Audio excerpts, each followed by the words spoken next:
Encore et encore notre recordman le jeune crack Lamine Yamal qui est désormais le seul joueur des 5 grands championnats européens à avoir réussi plus de 100 dribbles cette saison.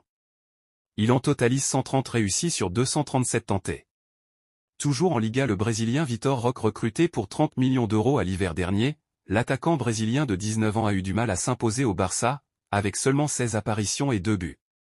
Prêté au Real Betis, il est désormais convoité par Palmeiras, qui aurait formulé une offre de 27 millions d'euros pour l'attirer au Brésil. Sorti par blessure lors du dernier match, le club catalan confirme que la blessure de Ronald Araujo n'est pas grave et il pourrait être disponible ce week-end malgré les rapports en Espagne évoquant une absence de 3 à 4 semaines en raison d'une blessure à la cheville.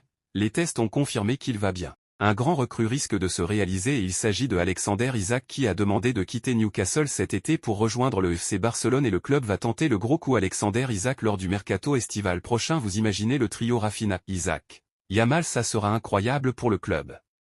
Pour renforcer le poste d'ailier gauche, le club piste toujours ses 3 talents, Rafael Leao, Luis Diaz et Nico Williams, espérons signer le plus fort parmi eux. Alejandro Balde est une cible de Manchester United qui est toujours à la recherche d'un joueur défensif du côté gauche malgré la récente signature de Patrick Dorgu et une offre de 40 millions d'euros pourrait être déposée cet été. Le club travaille à prolonger le contrat de Rafinha pour 2 années supplémentaires, jusqu'en 2029, avec une augmentation de son salaire à partir de l'année prochaine. Pour le cas de Ansu Fati, Lewandowski fait tout pour l'aider à réintégrer le groupe.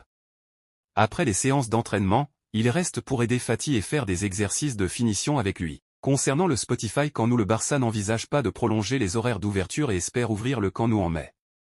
Ce lundi, le FC Barcelone, la mairie et les associations de résidents se sont réunis.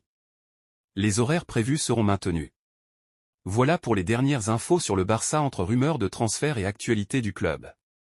Dites-moi en commentaire ce que vous pensez de ces actus et quelles sont vos attentes pour la suite de la saison.